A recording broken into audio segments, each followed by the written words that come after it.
All right, this is the place.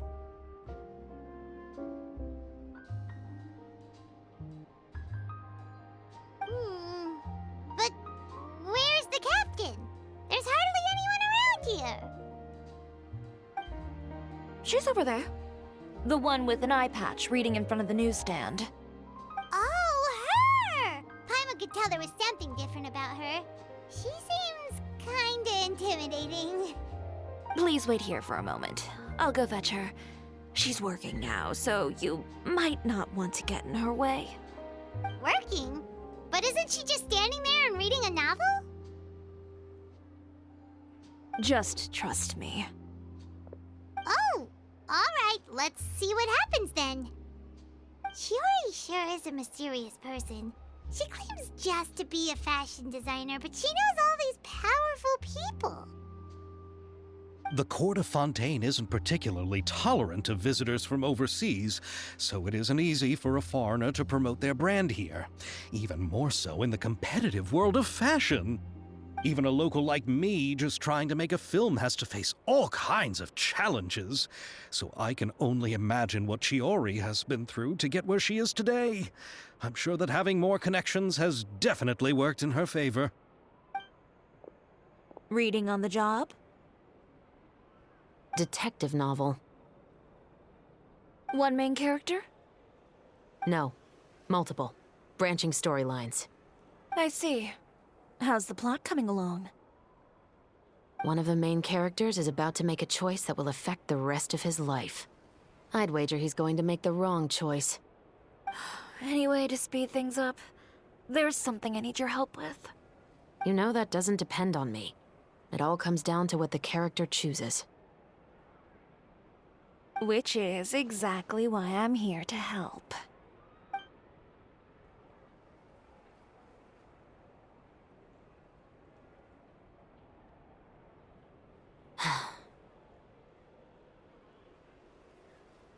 All right.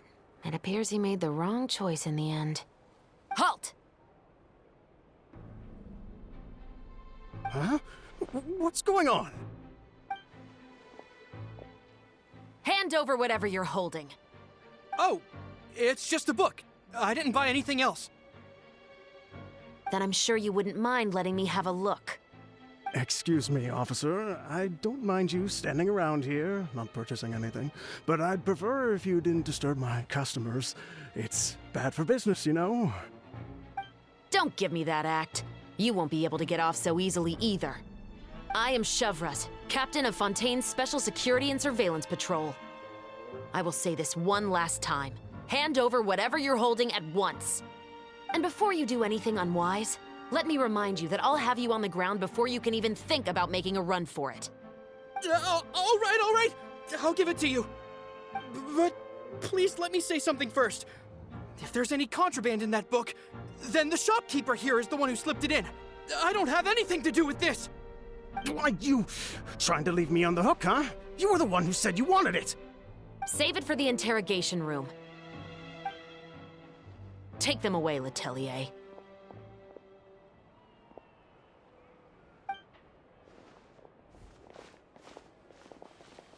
What's going on here? One second you're reading a book and the next you're escorting people away. And who are... Oh! Aren't you the traveler who's been all over the papers recently? Shiori, I'm assuming what you wanted to ask me about has to do with them, right? Maybe I can let you in on what's happening then. Now that Vacher has been brought to justice, no new shipments of synth will be made and distributed to sellers. The Fontaine guards have been busy collecting the remaining synths still circulating on the market. Thanks to a tip from our reliable source here, this should be the very last batch. Oh, so you were pretending to read a book in order to catch the bad guys. Oh, Paimon almost forgot to introduce ourselves. Paimon is Paimon, and this is the Traveler and Xavier. Hey, I'm Shavraz. You probably already heard me introduce myself, so I won't bother repeating it.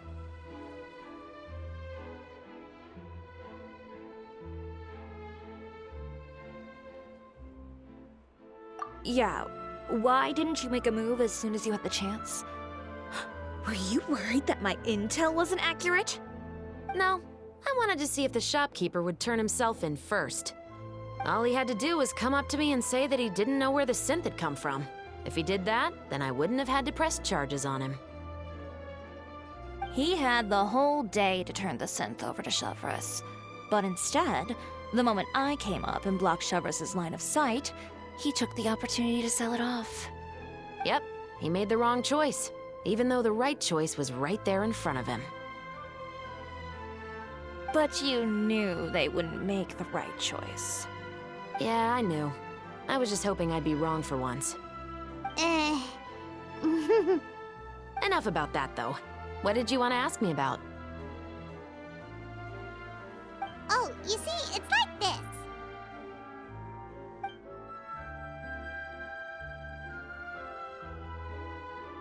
The Two Musketeers. You certainly have a good eye for a story. So what do you need me to do?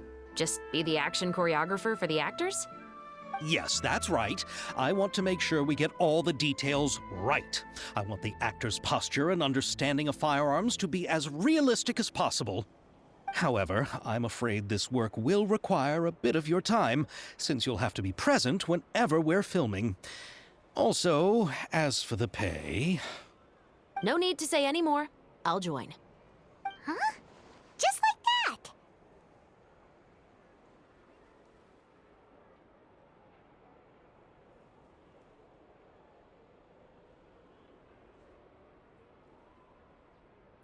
What Bullchecker is really saying is, if you wanna fight the Oni King, you have to go through Sky Cleaving White Iron Lavender Melon first. Really? You're willing to help us with our humble film project? Sure, it's no big deal. As I said, we've wrapped up our investigation here, so I don't have any other tasks on my plate for the moment. Besides, I personally really like this novel. I even have the collector's edition at home. Stories where justice prevails over evil never get old for me. Then we've got a deal? Yes, I'll see you on set tomorrow. Oh my! I can hardly believe it! I should tell Lady Farina immediately. Oh, and I must tell the prop manager and lighting technician to get everything ready. We start filming tomorrow! Calm down, Xavier. The film is going to take more than just a day to finish. Still, I should also head back now and start preparing the actors' costumes and makeup. Alright, guess that's it for today then. Traveler, Paimon, please stay for a moment. I have something to tell you. Then I'll take Xavier back. Poor thing.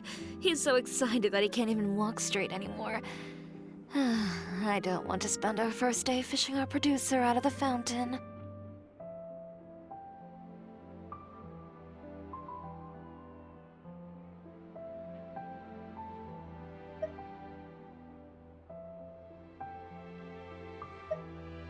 Yep, see you tomorrow.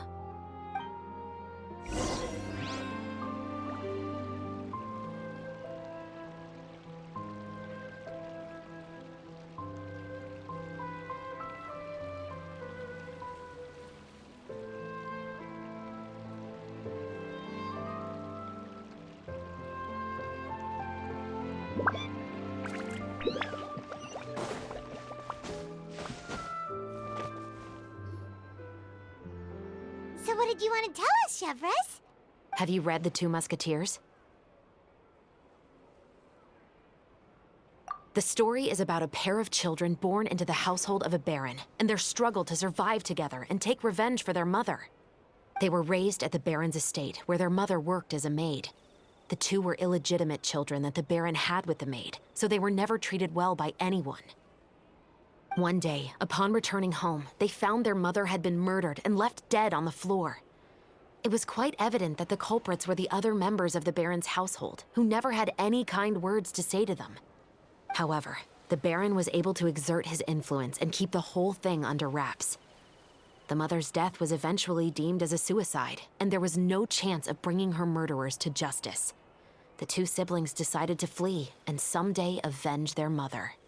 Many years later, members of the baron's family suddenly started turning up dead one after the other, all killed by gunshot. A rainbow rose was found on each of the victims' bodies, being the flower that the kid's mother liked best. The Baron believed that the mother's soul had come to take vengeance on him, so he lived in fear each day. But it was actually those two siblings who had fled all those years ago. They relied on each other to survive and trained day and night, eventually becoming adept musketeers. They used all of their abilities to collect evidence and clues before executing their plan and exacting revenge on the Baron. Their actions let the truth behind their mother's death be known to all. That's quite an exhilarating story. Yep, the Baron got what he deserved for his evil deeds, and justice was able to prevail. It was just the kind of story I enjoy. Oh, so is that why you were so willing to join our crew, Chevraz? You could say it was one of the reasons. Oh, you mean there were other reasons too? I've read the reports about you. Whether it was at the trials or when you lent your hand to resolve our nation's crisis, you've shown that you've got a strong sense of justice, as well as a great mind for deductions.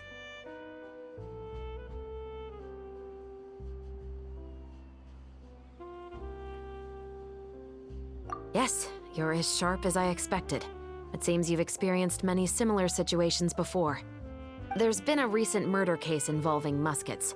The perpetrator's methods appear to be very similar to what is described in the novel. Huh? Really?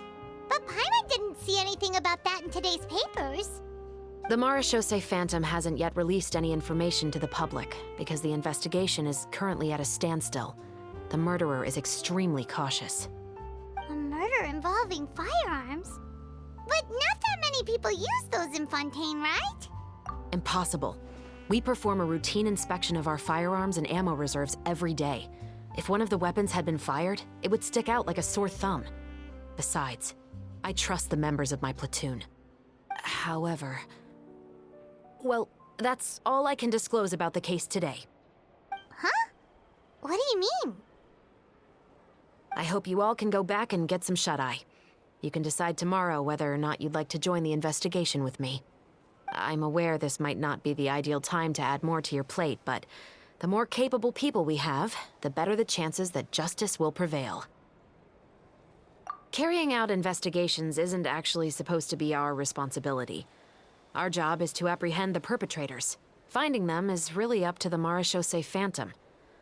You could say I'm taking part in the investigation out of personal interest. I don't want people to see Muskets in a negative way, and also, I'm concerned about the similarity between the crimes and the story. You mean they might be connected somehow? I suspect so. Just to make myself clear, this is not an order, nor is it a deal of any kind. It's a request, nothing more. If you two have any interest in the case after we finish filming tomorrow and are willing to assist me, then I would be most grateful. What do you think, Traveler?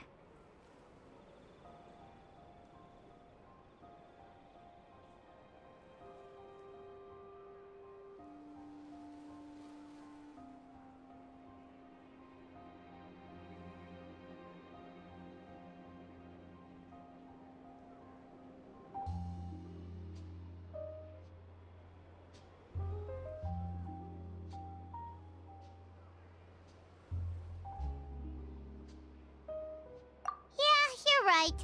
Paimon's getting a little tired too. We've really been hustling all day. You'd better head back and get some rest. It's good to keep a calm mind, especially when you're about to make an important decision. Otherwise, when the moment comes, you might end up like that shopkeeper and not even realize that the right choice is right there in front of you.